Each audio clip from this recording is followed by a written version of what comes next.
Well, my first stream did not quite go as planned.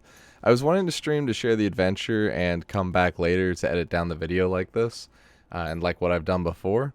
But this way, every step of the journey would be documented.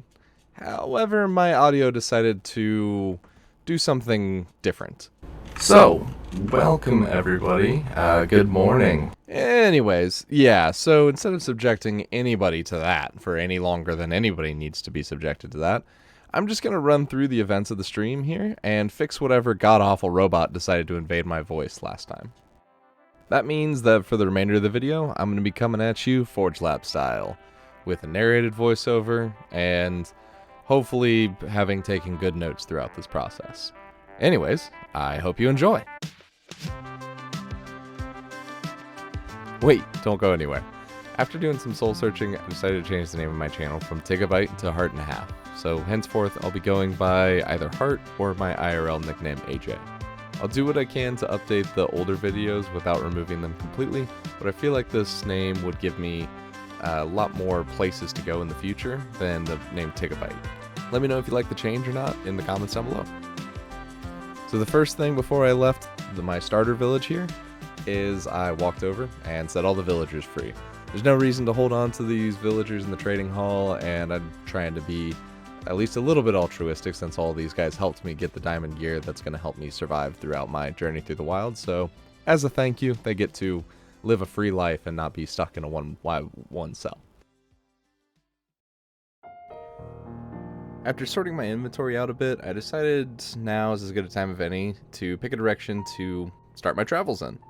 I decided on north, and between the mangrove swamp and the Sahara, I picked the Sahara because that's almost guaranteed to be simple and flat. On the way, though, I remembered to visit an old friend.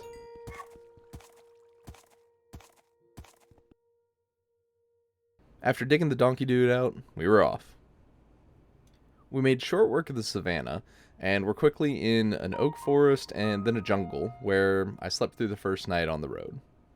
This river was going to be the first in a long line of obstacles for this donkey friend going forward, but for now, it's easy enough to leave behind a stone and dirt bridge, using the resources that it took to get him out of that hole earlier. That said, one of the first things I realized about navigating a jungle is that rivers are everywhere. If I wanted to keep my donkey friend, I would have to look around for a place to cross. If I couldn't find one, I'd have to hop off, build a bridge, and then find the donkey, hoping that he hadn't wandered off too far. Then I could cross, but it started to be a quick wear on the resources because I didn't really want to keep going back and picking up the bridge that I had just made. See, one of the things that I realized very quickly on this was that in a normal playthrough, I would maybe only have to build 1 or 2 bridges to keep going because I could reuse those, assuming that I had made a base of some kind that I'm continually coming back to. But while I'm traveling like this, I have to keep building bridges basically every maybe 5 to 10 minutes. A couple of times I tried pushing him across the water, and that worked once, but it didn't really work the second time. Unfortunately, once I realized I was going to be coming across an ocean here shortly, I decided to cut my losses and leave my donkey friend behind. But don't worry, there were plenty of donkeys in the immediate area, so I like to imagine that he made a friend and started building a family after carrying his friend that he scared in the hole through a couple of jungles. Now on foot, I saw a mountain that looked like it would give me a good vantage point to plot my course moving forward. And at the peak, we had some glaciers and a frozen ocean to the east, and more snowy taiga and what looked like another mountain range to the west. In order to get some distance, I decided to take to the seas because I was still only a couple thousand blocks from spawn. When I came over a hill to the shoreline, though, I saw a couple of polar bears on the iceberg. I explained a little bit about polar bear mechanics and how they're normally a neutral mob unless they are with their kid, in which case they're an aggressive mob. I then proceeded to get chased far longer than expected by this mama polar bear. Kind of freaked me out. I wasn't sure exactly how long their tracking range was. We then swam over to check out a couple of drowned temples that I saw, looking for either a treasure map or hopefully a trident. There were a lot of drown here. And even though I didn't get a trident, I did get my first Nautilus shell, so that was a good start. Once I wrapped that up, I headed off to the north again. And at this point, I realized my perfect inventory system was wildly out of control. I decided to take some time to fix it up and try to get it a little bit better organized, but really until I could get some cactuses or some green dye, I was kind of stuck in this trying to find what item was in what box. It was at about this point where I decided that my goal for the stream was going to be to find a desert and find a cactus where I could make a cactus farm and get all of the green dye that I would ever need to make all the missing colors for my shulker boxes. Also, watching this back, I just want to take a second to apologize for the bitrate on the stream. I'm figuring this out as I'm kind of going and really just going by the seat of my pants, to be honest. So that will improve as well going forward. Anyways, it was at about at this point where I stumbled across my second savanna biome. And on top of that, this savanna biome had a village in it. Now that's extra exciting because right before this stream I had watched a video by a certain YouTuber with a red jumper, and he had explained how one of the most rare items in Minecraft only spawns in a savanna villager chest. Technically speaking, this item can only be found about 2.2% of the time in one of these chests, which is in a rare biome, which is in a rare village, inside that rare biome. So it was a pretty rare find, and I was really excited to try and find one. The specific item I'm talking about is a 2 tall grass. Now, the 2 tall grass doesn't look very rare. I mean, there's 2 tall grass everywhere in Minecraft, but in item form, it only spawns in this chest, and that's the only way you can get it. If you ever try to use silk touch or shears or anything on a 2 tall grass, you're either just going to get 2 seeds or 2 individual 1 tall grass items. So having 2 tall grass in item form is actually super rare. And it's only useful for collectors, but I figure there's not much else to do while I'm traveling like this, so I might as well try and find the rare stuff, am I right? Now, I did get super excited because one of the first chests that I opened in the village had a 2 tall grass item in it. And that was amazing. I was starting off my march to 1 million with some rare items already in the bag. Unfortunately, that didn't last long. I very quickly found another one in a chest right next door, and I just thought I was really lucky, and I was very excited about that. So excited, in fact, I put it in my treasures box, which is the same shulker box that I had set my dragon egg and elytra and the dragon head in, because those are the items that I want to carry with me throughout the whole run. Anyways, after what I thought was my insanely good luck, I decided to climb the mountain and get another good vantage point. And look at what I found. My first outpost. This actually had me excited, and I'm still excited that I found one so early. I have traveled thousands of blocks before just to find an outpost to do some kind of a raid farm or something with, and this one, I just ran into it. Very awesome. Now, oftentimes, especially to young players or to brand new players who are just starting out, these can be very dangerous, but I have a very simple way of dealing with an outpost, and it involves this guy right here. So my tactic is to sprint to the big guy and break any ankles as necessary on the way. As long as I'm careful to not hit him while I chop out the wood and fence in his little cage here, he immediately starts helping me as soon as he's free. These pillagers may keep spawning infinitely, but they are no match for the big guy here. With the iron giant here covering me, I'm free to go into the tower and take out any kind of loot that I need. And to my surprise, the first thing I find is a horn. The horn feel, to be precise.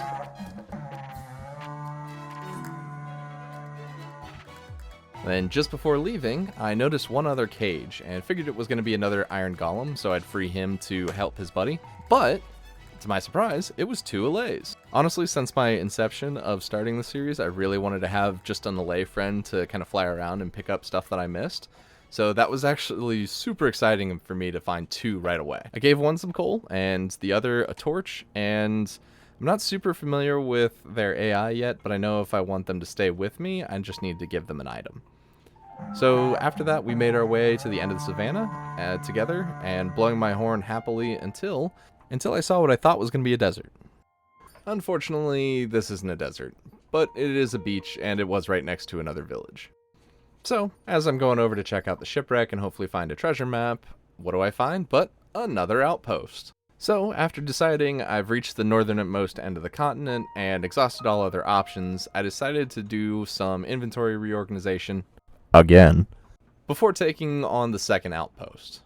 After a quick nap, I decided to approach from the side that seemed to be more isolated. Same plan as last time, free the big guys and any other support before rushing in and grabbing any loot. Unfortunately, no horn this time. I did, however, find 2 more lays, although I ultimately decided to leave them behind after setting them and the last iron golem free. And so, with the last outpost in shambles, I decided to set sail across the sea, after this awesome kill.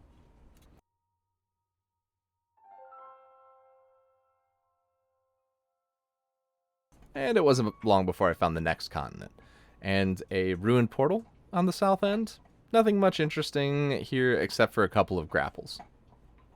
This time though, as night started to grow closer, I decided to sail through the night, and there was still plenty of ocean that I could use to my advantage. Up until this point, I had avoided traveling at night, even though I was in full diamond armor, and I was just still afraid of losing all the gear that I had grinded so hard for. I eventually landed on shore and was just going across the open meadow here, when I was reminded how dumb some of these mobs can be, where they really just share a couple of brain cells between the 7 of them. But all in all, it was a pretty easy night, so I slayed the last skeleton as I watched the sunrise. It was also right around this point that I looked around and could not find my allay friend. I don't know if allay just can't fly as fast as boats can boat, but yeah, they were just gone. I had no idea where they went. In my head, they just stayed with the other 2 allays and formed a small allay community on the north end of that island, probably around that village. So, in my head, I just left it better than I entered it, if that makes sense. But I was still looking for friendship, so I found a wolf, and with all the skeletons I had killed the night before, I decided to try and tame him, and immediately made a friend. It was around this time after I tamed the wolf where I started talking about how I must be a terrible pet owner in-game because I've now cycled through about 4 pets in maybe 2 hours, so that was fun. Especially considering that I ended up forgetting this dog in a boat at my next stop, so live and learn, I guess. Eventually, I came across another savanna biome and decided to look for another village, and it wasn't long before I found one. Oh look, the first chest. There is a tall grass in it. And another. And another.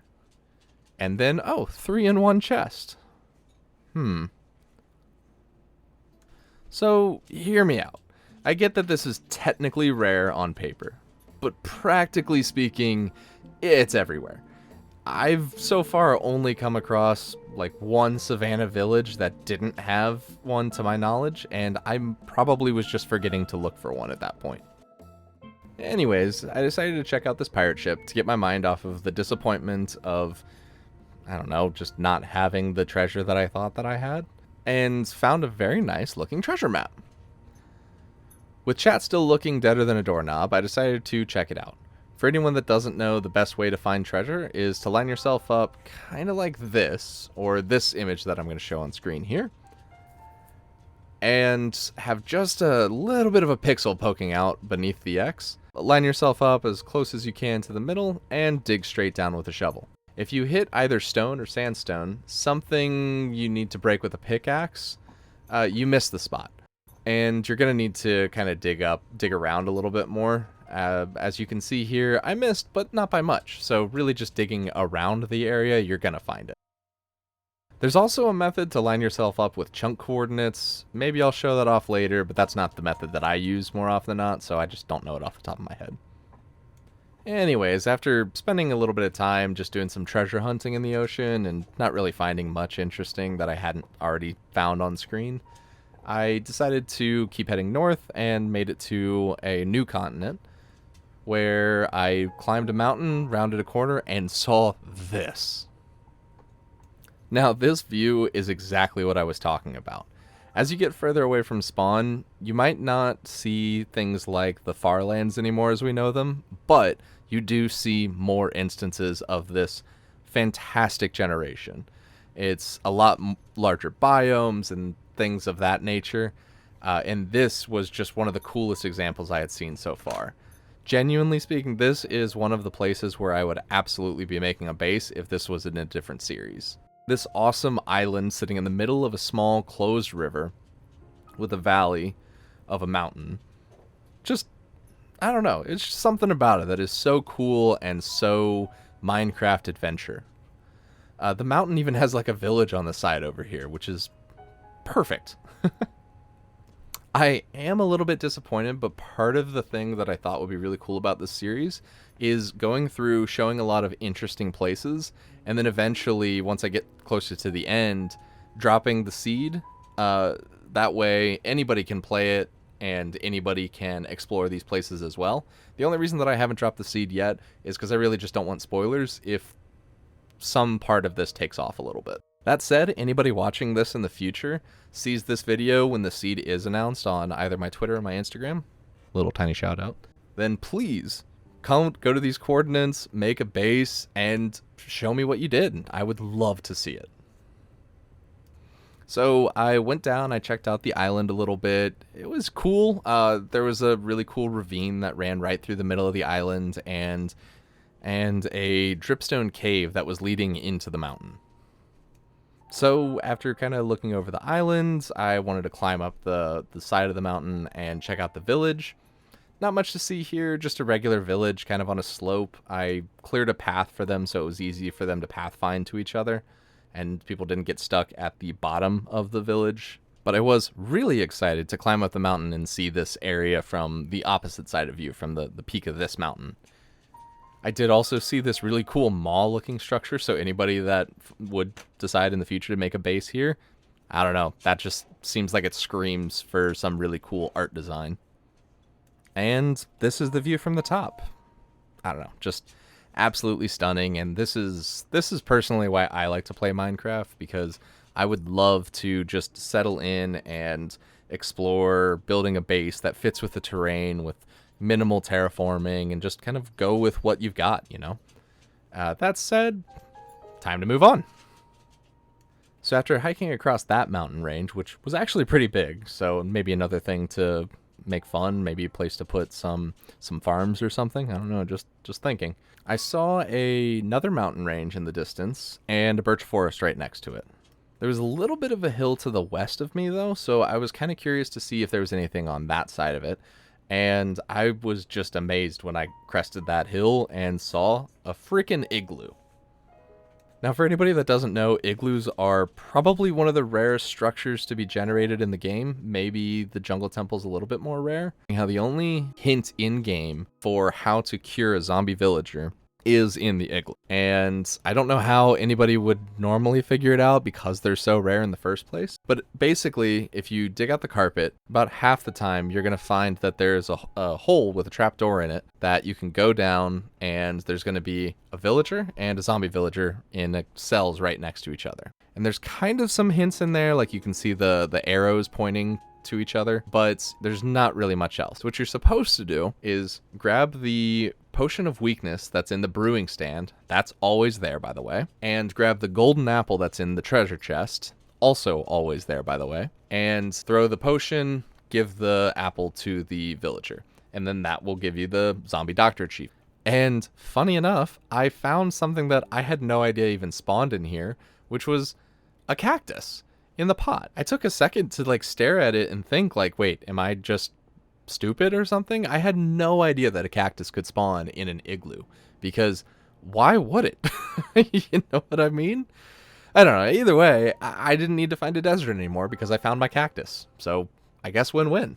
Anyways, as soon as I recognized that there was a cactus there, I had one goal in mind, especially since I was getting pretty close to the end of my stream. I got the heck out of the igloo and was immediately looking for some sort of a flat space. It doesn't need to be that big, but it does need to be, I don't know, just flat, really. So I headed over to the birch forest, mostly because I needed more wood and supplies, and I wanted to get really close to the water because I was going to need more water. Yeah, this place worked out pretty well. So after clearing out the area of trees, something that I got very good at while I was grinding my villagers, I was also explaining that the first step for this farm, like any other farm, build a perimeter. Make sure you know exactly how big you want the farm to be and make sure that you're able to work within those boundaries. Now, I ended up moving the perimeter around a little bit just to kind of tweak some of the distances, but this farm specifically needs to be 8 blocks wide by however many blocks you want long. You want one of the sides to be able to have water flow its complete distance and then another block so that you can drop that row down into the ground and create a collection chamber. Now that collection chamber is going to have water running in the perpendicular direction. And that is going to be where you end up putting your collection area, so your hoppers and your chest. If you have ice, there's a method that you can use with ice, but I didn't, so I'll just have to go over that later. This is not going to be the last time I build a collection chamber like this. If you don't have ice, though, it's super easy. You go out about 7 blocks until the water stops, and then you break it, and then send it the rest of the way over. You just have to put the hopper so that the items are going to run into the hopper and not next to the hopper or anything like that. And obviously, we're going to have our hopper going into a chest that we can collect from, so I cleared out a little room area here in the stone that I could easily get to from outside the farm, and that was easy enough to make a little collection room. And boom, collection system done. Pretty easy and straightforward. So, now how does the cactus farm work? It's pretty easy. It's a very rudimentary farm. So the first step is to place down 2 dirt blocks on top of each other in the first block with water on either side. So in this case, it's like a B2 kind of thing if this one is A1 here. Then you break the bottom dirt block, so you just have a floating dirt block here. Hop on top and place a whole row of dirt that's just floating. Next, we're going to place sand on every other dirt block, and then in the empty spaces, use temporary blocks to build up 2 more spaces on the dirt block, and place a fence post on the 3rd space above the dirt block. Now we can get rid of those 2 temporary blocks, and also these dirt blocks in the middle here. So very basically, how this works is a cactus is actually just a hair bigger than 1 block. So if you have a block that's sort of diagonally above a single cactus block, it will never grow another block because there's not space for it to grow. But if you place a fence post above it, there is space for it to grow. But when a fence post sees a block next to it, it tries to connect and then goes the rest of the way to the edge of the block, which breaks the cactus because there's not supposed to be a cactus, or not supposed to be a block next to a cactus like that. That little feature really makes this one of the easiest farms to do early game because there's not even any redstone involved in it. It's just water and fence posts. You can get super fancy with it by making a glass dome to encase everything so that way you don't miss any of the drops. But all in all, you really don't need that, especially if you're in the immediate vicinity. The other thing I did want to mention is there can be a relatively higher loss rate because cactuses can just break blocks if an item goes into it. So you do end up seeing, especially with a very full farm, a cactus will break and then the item will plop over into another cactus item, or it'll plop on top of the first cactus block.